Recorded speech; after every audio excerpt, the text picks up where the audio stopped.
What's up you guys, it's Paul from the 9 to 5 Investors Club channel here.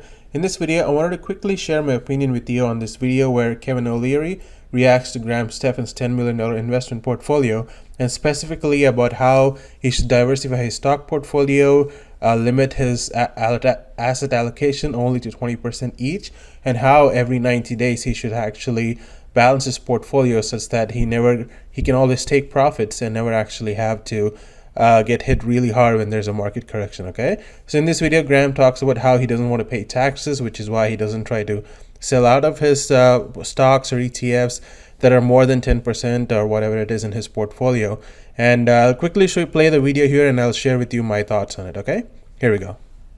Okay, cash, 320. That's within the stock market brokerage. Yeah. It's not all cash. Just so I continually buy into the market. The discipline is every 90 days to trim back anything over 5% and put it into something else that you've decided to go into.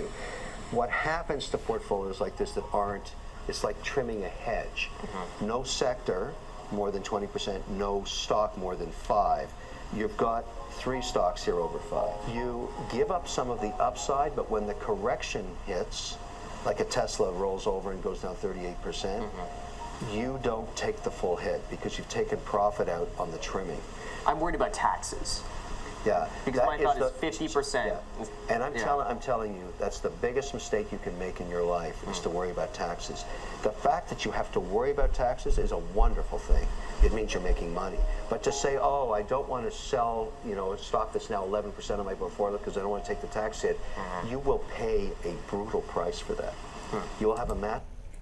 So that's what I wanted to show you guys. I mean, I kind of agree with Kevin here about how you can trim your position to make sure it still fits your asset allocation. But I also do understand where Stephan is coming from. So let me share my thoughts with you depending on your specific perspective or point in life, okay? So I think there are 3 main factors that you need to take into account whether you need to take profits or just hold and just go through any kind of a correction and not worry about allocation, okay? So the first thing I think you need to factor in is what are your long-term investing goals, okay? Is your plan to work your entire life in a job or your business and not touch your investments until retirement? If that's the case, then I think any kind of a correction doesn't really affect you because you're not planning to look at it or use your money for the next 30 years, okay? In that case, you're not worried about short-term taxes. You're not worrying about taking your profits because over a 20-30 year timeline, any kind of a correction fixes itself pretty much and you're back at all-time highs and you are guaranteed to multiply your money over a 20 to 30 year period, okay? So in a time like that, any short-term correction is not your problem and you don't need to worry about it. Now secondly, do you plan to build an income-based portfolio where you want to live off of your dividends eventually, okay? So in a situation like this, you have someone like Andre Jik, who also is one of my favorite YouTubers, just like Stephan as well. So he has a specifically dividend-based portfolio where eventually his goal is to start making $10, $20, $30, or $60,000 and keep building up on it just from dividends so that he wants to live off of it, okay?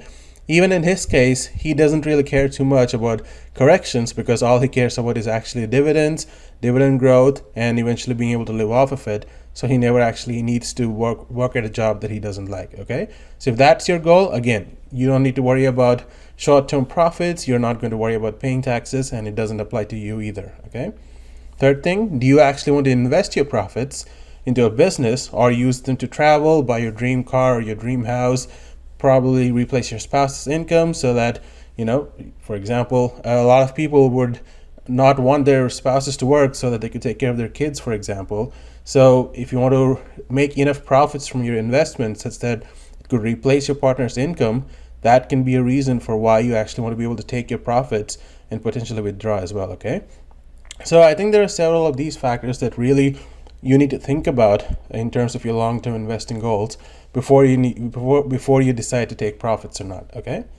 Now, also, this is exactly where I think regular retail investors like us are differentiated from Stephan or Meet Kevin or Jeremy from Financial Education, okay? In this case, what is your current income relative to your investments? Do you have a pretty normal salary-based job like me where you're making like a normal 5-figure job and you're not really making 6-7 figures a month that Graham or Meet Kevin make? Now, it's amazing that they do that. It's a huge inspiration. But if they are making 6 to 7 figures a month And even Graham talked about in one of his recent videos where he talked about in 2020 itself, he's potentially going to make $4 million, and that's compounding at an incredible rate. Okay, so if you're making $4 million a year through a combination of YouTube, real estate, your investments, and sponsorships, and everything together, taking a $200,000 to $500,000 profit and then paying a 50% tax on it wouldn't make sense at all, because he has enough cash flow coming for any bills, any investments that he wants to make. He already has to pay over a $2 million tax on it, so it doesn't make any sense whatsoever for him to take those profits to pay an additional 50% tax. Okay, but on the other hand, if you're making a pretty normal salary, say 60 to 80K a year, and you just made 20 to 30K in profits, it doesn't hurt if you actually take some of those profits, because that's a pretty significant portion of your income. Okay, again, if your plan is to have your investments kind of be an ongoing income for you, where you actually want to use it to replace a partner's income, use it to buy your dream car, or use it to go get out of debt, for example, whatever it is your plan is for your investment returns, if you're making 60K a year, a 20K profit is a significant difference in your overall income. Okay, so in situations like that, I think it does make sense that you can take your profits, reallocate your resources, or reallocate your portfolio, for example, so that you're not exposed to too much risk. Okay, again, how does it compare to the profits you're making from the stock market? That's exactly what I talked about, 20K profit versus your salary. And second thing is, what would a portion of your stock market profits significantly affect your lifestyle? This again goes hand in hand with what I just talked about, where if you had some kind of a windfall and you invested in Tesla, or you made some call options and you just made 6 figures, and your typical salary is 60K, that 100K makes a huge difference in your lifestyle. Okay, so in times like that, I think it makes sense to take your profits, pay your taxes, because a 100K profit can make a huge difference in your particular lifestyle depending on your income. Now, third factor to think about is, how do you allocate your investments? Okay, so first thing you absolutely need to do is to always invest in tax advantage retirement accounts like a 401k or a Roth IRA, and try to max them out. Okay, even if you don't want to max out your 401k, make sure you're at least contributing at least the company match to take advantage of the free money or the bonus that they would pay you, essentially, if you contribute, say, 3 to 6%, depending on your company. Okay, and I always recommend maxing out your Roth IRA, because you can only put in $500 a month anyway because of the $6,000 limit, and I think anyone should be able to save up enough to put in at least $500 a month. And then after you at least do this, you need to start investing in a taxable account to have access to your profits at any time without a penalty. Okay, my only issue with retirement accounts is you cannot really touch it until you're at least 59 and a half or older. Okay, in my opinion, my goal, at least for me, is to be able to use those investment returns in the future to buy my dream house, to go on a dream vacation for 3 months, or buy my dream car, whatever it is. I would love to be able to live off of my investments. But if there is some kind of, if I really want to do that at some point, or if there's some kind of an emergency, I really won't be able to pull money out of these accounts. I know that in a Roth IRA you can pull out your contribution and not your profits without a penalty. But in my opinion, still, like, the whole point of investing is to actually profit off of it, so that you're taking money from the profits. Okay, so that's exactly why I think it's really important that you invest in a taxable account, because even, let's say you're in some kind of a crazy emergency, you have $2 million in your retirement accounts, but what if you can't touch it? To me, that makes no sense. I'd rather let the retirement accounts grow completely untouched and fully take advantage of a taxable account. Okay, and then finally, you also need to diversify into other assets, like Kevin O'Leary was talking about. He wants Graham to limit his allocation to only 20% for each asset, so 20% in stocks, 20% in real estate, 20% maybe cash or some kind of a job or his business, and 20% in anything else. It's hard to even think about 5 different sources of income when you're your typical retail investor. Okay, so eventually you need to start diversifying your assets, or that's where actually a little bit of trimming on your profits actually may or may not make sense, depending on how much income you're actually making. Okay, so if you're at that point where you have 20% each in a different asset, and just taking profits from your stock market really raises up how much taxes you need to pay for that year, maybe you don't really need to.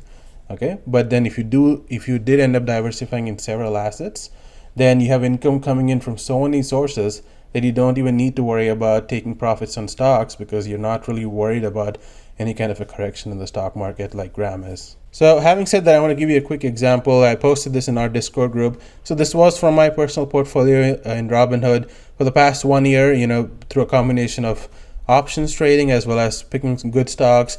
This portfolio is up 203%, which is $60,000. Okay, like I mentioned below, I have a pretty normal job, a pretty normal 5-figure job. So to me, $60,000 is a lot, and I'm not in the 50% tax bracket either. Okay, so I kept taking profits along the way because I wanted to preserve that capital. I know I could actually use that capital to add to my down payment for a house that I'm planning to buy in a year or two. So this kind of profits can significantly make a difference in my life at my income level. But to Graham, if he makes a $60,000 profit in the stock market, it makes no difference to him. It makes no difference to him because he could make 3 or 4 YouTube videos and make that back in just YouTube ad revenue, and he wouldn't have to worry about paying an extra 50% of taxes from this. Okay, so that's what I wanted to share with you guys. I hope that helps you out. I hope that it helps you decide whether you need to take profits or just let it keep going, whether you need to keep trimming your positions so that you're always at a fixed asset allocation or not. And if you want to make sure you have a fixed asset allocation, you can do that in retirement accounts, because when you trim your positions, you're not paying any taxes on it anyway, okay, because it's in a tax advantage account. So those are my thoughts, guys. I hope that helps you out. If you did, please do smash the like button. Leave a comment below if you have any questions or if you want to share your thoughts on it. And be sure to subscribe if you haven't already. And also be sure to, again, a quick reminder on the Discord group. This group has been growing like crazy. We already have over 160 members, even though I started this just 2 to 3 weeks ago. So be sure to join us, guys. I keep providing so many alerts every day, every couple of days, depending on what I'm making. So I'd love to have you on there. And that's all I wanted to share with you. Okay, thanks again for watching, and until next time.